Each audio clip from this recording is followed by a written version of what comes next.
السلام علیکم listeners, welcome کرتے ہیں آپ کو چینل میں جس کا نام ہے Urdu audio novel Royal studios 777۔ نئے آنے والے ویورز سے گزارش ہے کہ ہمارے چینل کو سبسکرائب کریں۔ یہ بالکل فری ہے اور اس سے آپ کو ہمارے آنے والی ویڈیوز کی نوٹیفیکیشنز ملتی رہیں گی۔ شکریہ۔ ماں کیا ہے؟ ماں کیسی ہوتی ہے؟ ماں ایسی، اتنی نرم دل، مہربان، اپنے بچے کے حق کے لیے رونے والی، ظالم کے سامنے تن کے کھڑی ہونے والی۔ اس گھر کے 2 بزرگ مرد خود کھیلے ہیں اس گھر کی 2 عورتوں کے ساتھ، چاہے وہ تابیہ ہو یا پھر عارفین، دونوں ہی مظلوم ہیں اپنی جگہ۔ دونوں کے ساتھ دھوکا ہوا ہے اور دونوں کو توڑ دیا گیا۔ گردن تان کے اکڑ کے چلنے والے یہ 2 مرد کبھی نہیں محسوس کر سکتے اپنی بیویوں کے دل کا حال۔ اپنی جوانی وار دی انہوں نے، اور پھر بھی ان کا نصیب بے وفا مرد ہی ٹھہرے۔ یہ درد کوئی نہیں محسوس کر سکتا جب تک ان پہ بیتتی نہیں ہے۔ گہرا سانس لیتی وہ اپنے اپڑتے آنسو کو پی گئی تھی۔ اسماعیل بیٹا، وہ جو آنکھیں موندے اپنے بیڈ پہ لیٹا تھا، اب وہ گھر شفٹ ہو چکا تھا اور اب پہلے سے بہتر تھے اس کے زخم۔ پیشاب کی آواز پہ اس نے آنکھیں کھولی تھی اور سپاٹ آنکھوں سے ان کی طرف دیکھا تھا۔ کیوں آئے ہیں آپ یہاں؟ پیشاب کی آنکھیں نم ہوئی تھی۔ اپنے بیٹے سے کچھ باتیں کرنے آیا ہوں۔ مجھے نہیں کرنی کوئی بات۔ اسماعیل نے نظریں چرا لی تھی، مبادا اپنے باپ کے آنسو کے آگے کمزور نہ پڑ جائے، اور وہ بیڈ پہ اٹھ کے بیٹھ چکا تھا جبکہ وہ لب کاٹتے کسی مجرم کی طرح اس کے بیڈ کے قریب رکھے صوفے پہ بیٹھے تھے۔ دھندلائی آنکھوں سے انہوں نے اپنے بیٹے کو دیکھا تھا جو لب بیچے سامنے دیوار کو دیکھ رہا تھا۔ مجرم کو سزا سنائی جاتی ہے بیٹے، رخ نہیں موڑا جاتا۔ اسماعیل نے کوئی حرکت نہیں کی۔ میں اسماعیل کو تمہارے لیے مانگنے گیا تھا لیکن dad please just stop it. Ismail نے تیزی سے ان کی بات کاٹی تھی۔ میری بیوی مائزہ ہے، گھڑے مردے نہ اکھاڑیں اب آپ۔ دشاف خاموش ہو گئے تھے۔ اسماعیل بھی رخ موڑ گیا تھا۔ کیوں ناراض ہے میرا بیٹا مجھ سے؟ دشاف نے پھر سے سوال کیا تھا۔ اسماعیل انہیں دیکھنے لگا تھا۔ آپ کو پتہ ہونا چاہیے ویسے تو۔ پھر سر جھٹکا تھا۔ میں خود رشتوں کا مجرم ہوں، آپ سے کیا گلا؟ لیکن ایک ہی شکایت رہے گی مجھے تاعمر کہ اگر باپ بن کے ہم سے رویہ کیا ہوتا تو آج کوئی بھی اپنے نصیب کو نہ رو رہا ہوتا۔ لیکن آپ ایک سیاستدان کی طرح گھر میں اپنی پالیٹکس چلاتے رہے۔ جانتا ہوں میران کو صورت کے پاس، دشاف کہنا چاہ رہے تھے لیکن اسماعیل نے ان کی بات کاٹی تھی۔ بس کریں ڈیڈ، مجھے کوئی جھوٹی کہانی نہیں سننی۔ سن چکا ہوں میں سب، لیکن میں آپ کی طرح نہیں ہوں۔ اپنا گناہ آپ پہ نہیں ڈال رہا، اپنے گناہ میں اپنی گردن پہ لے رہا ہوں۔ ہاں میں غلط کر چکا ہوں، خود کے ساتھ، میران کے ساتھ، مائزہ کے ساتھ۔ میں حق نہیں رکھتا کوئی مجھے معاف کرے۔ اتنا سب برا کر لینے کے بعد میں اب اچھا بن کے سب سے اچھائی کی امید رکھوں؟ میری بیوقوفی ہے یہ۔ بھائی کا دشمن، اپنے ہی خاندان کی لڑکی کی عزت کا قاتل، اور اپنی بیوی کے لیے ایک بے وفا مرد۔ اپنی بیوی کے ہوتے دوسری عورت سے تعلق رکھنا کیونکہ مجھے میری پسند نہیں ملی اور میں دوسری لڑکی سے انتقام لینے گیا، میرے گناہوں میں آتا ہے۔ لیکن مائزہ سب جانتے ہوئے بھی خاموش ہے۔ اس کی آنکھوں میں دیکھتا ہوں تو سب پڑھ لیتا ہوں۔ میں وہ سب ٹھیک نہیں کر سکتا، لیکن بارہا اپنے خدا سے بخشش کی دعا کرتا ہوں کہ مجھے معافی مل جائے۔ میرے گناہوں کے لیے مجھے معاف کر دے میرا رب۔ ڈیڈ، آپ نے کبھی کوشش کی اپنی بیوی کی آنکھوں میں دیکھنے کی؟ کبھی کی کوشش اپنے بچوں کی آنکھوں میں دیکھنے کی؟ کبھی پڑھا؟ کچھ تو پڑھا ہوگا، لیکن پڑھنے کی کوشش ہی نہیں کی ہو تو کیا پڑھنا؟ میں برباد ہو چکا ہوں ڈیڈ، میری زندگی برباد ہو چکی ہے۔ میں نہیں کہہ رہا کہ آپ قصوروار ہیں، لیکن کچھ تو قصور ہے آپ کا بھی، جو آپ کا بیٹا برباد ہوا پڑا ہے۔ کچھ تو قصور ہے۔ دشاف ملک خاموشی سے نظریں جھکا گئے تھے۔ کاش ہمارے گھر میں پالیٹکس کی جگہ رشتوں کا تقدس سکھایا جاتا بچوں کو، تو آج شاید یہاں کوئی اپنے آپ میں بکھرا پڑا نہ ہوتا۔ اسماعیل نے بس اتنا کہا اور دوبارہ سے بیڈ پہ لیٹ کے آنکھیں مون لی تھی۔ دشاف اس کی پیٹ گھورتے رہے، نم آنکھوں سے، جبکہ اسماعیل خاموشی سے آنکھیں موندے اپنے اندر چلتی جنگ سے لڑ رہا تھا۔ مائزہ نہیں آئی تھی یہاں، وہ اسماعیل سے ملنے نہیں آئی تھی ہاسپٹل، لیکن یہاں آنے کے لیے خود کو آمادہ نہ کر پائی تھی وہ۔ اسماعیل نے پھر اپنے وعدے کے مطابق اسے فورس نہیں کیا تھا، لیکن دل میں ہوک سی اٹھی تھی۔ مائزہ نے اسے ابھی تک معاف نہیں کیا تھا۔ ہم کہاں جا رہے ہیں؟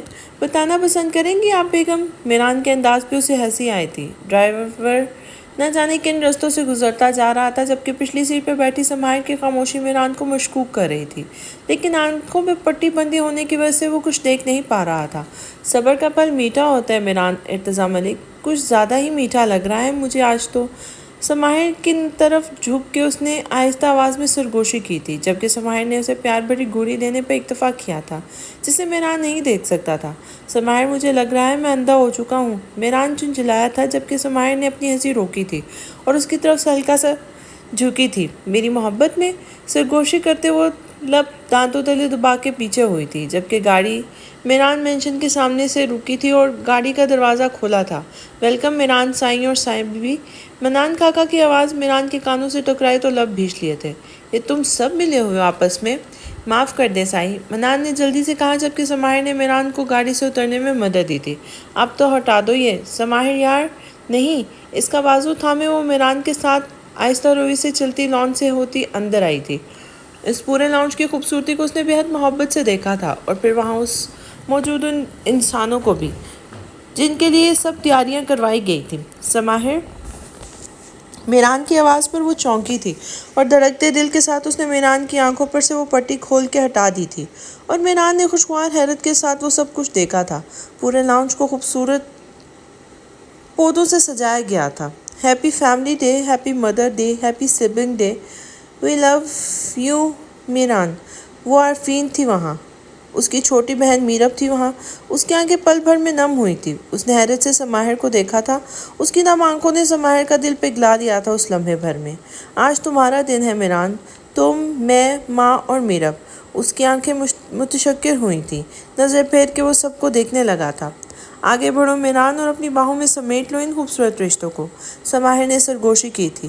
کتنی دوریاں تھیں ان کے بیچ میں، کس قدر ہچکچاہٹ تھی ان کے بیچ، ماں اور بہن سے وہ کتنا دور ہو گیا تھا، کس قدر اجنبی سے بن گئے تھے وہ دو رشتے اس کے لیے، کس قدر گریز تھا ان سے۔ اور آج اس لمحے وہ سمجھ نہیں پا رہا تھا کہ آگے کیسے بڑھے، کیسے انہیں سمیٹ لے اپنی پناہوں میں، کیسے ان کا مان بڑھائے۔ وہ شرمندہ تھا اپنے رشتوں سے، اب کیسے انہیں یہ کہے کہ سورج سے وہ ان کا بیٹا ہے، یا کیسے کہے اس معصوم لڑکی سے کہ وہ اس کا بھائی ہے۔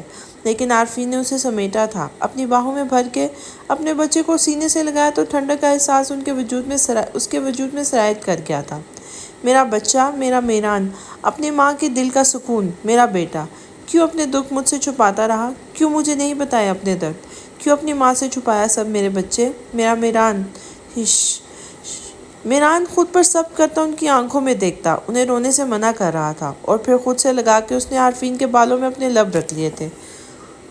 اس کی ماں جنہوں نے اتنے دکھ سہے تھے، اور کیسے اپنا دکھ بھی انہیں نہیں بتایا، کیسے نظر بھٹک کے میرب پر گئی تھی، اس کی چھوٹی سی بہن جو بھیگی آنکھوں سے اپنے بھائی کو دیکھ رہی تھی، اس کی معصوم سی نرم دل اور بہت اچھی بہن جو اس کے دھتکارنے کے باوجود بھی اس کے آگے پیچھے پھرتی، اپنے بھائی کی چوٹ پہ آنسو بہاتی۔ میران کے دیکھنے پر اس کے رونے میں شدت آئی تھی، اور جیسے میران عارفین سے الگ ہو کے اس کی طرف بڑھنے لگا، میرب اس کے سینے سے جا لگی تھی۔ کس قدر تڑپی تھی وہ اس لمحے کہ وہ اپنے بھائی کے سینے سے جا لگے۔ بھائی، اس نے بس اتنا کہا اور رو دی تھی، جبکہ سماہر وہی کھڑی اس مکمل ہوتی فیملی کو دیکھ رہی تھی۔ عارفین نے تشکر بڑی نظروں سے سماہر کو دیکھا تھا تو وہ مسکرا دی تھی۔ کتنی چاہتی کہ میں اپنے بھائی کے سینے سے لگ کے اپنے سب آنسو بہاؤں، کتنی خواہش تھی میری، وہ کہتے کہتے ہنسنے لگی تھی۔ ماما دیکھیں نا، عارفین نے مسکرا کے دونوں کو دیکھا تھا، جبکہ میران اسے خود سے لگا کے سماہر کو دیکھنے لگا تھا۔ کس قدر محبت تھی اس کی آنکھوں میں سماہر کے لیے، جبکہ سماہر مسکراتی آنکھوں سے اپنے میران کو دیکھ رہی تھی۔ اشارے سے اس نے سماہر کو اپنے پاس بلایا، اور سماہر مسکراتی ان تینوں کے قریب گئی تھی، لیکن آنکھیں میران پر ٹھہری ہوئی تھی۔ تھینک یو سماہر، میرب کی آواز میران سے نظریں ہٹا کے اسے دیکھنے لگی۔ خوش رہو ہمیشہ، سماہر محبت بھرے انداز میں کہا تھا اسے، دنیا جہان کی خوشیاں میرے بچوں کا نصیب بنی۔ عارفین نے ان تینوں کو اپنے بازو کے گھیرے میں لیا، جبکہ میران نے سماہر کا ہاتھ تھام کر نرمی سے دبایا تھا۔ تھینک یو، سرگوشی کرتا وہ محبت سے سماہر کو دیکھ رہا تھا، اور پھر وہ دن اس کی زندگی کا بہترین دن تھا۔ انہوں نے ساتھ میں بیٹھ کے کھانا کھایا، دیر تک وہ باتیں کرتے رہے۔ میرب کے شکوے گلے تھے، جبکہ میران کی مسکراہٹ تھی۔ عارفین کی ہنسی تھی، جبکہ ان لمحوں کو سیلفی کی رٹ لگاتی سماہر کی کھلکھلاہٹیں تھیں، اور ان لمحوں کو وہ کیمرے کی آنکھ میں قید کرتی گئی۔ دشاب Malik, you are under arrest. Inspector Jamshed اکیلے ہی آیا تھا ان کے بنگلے پر،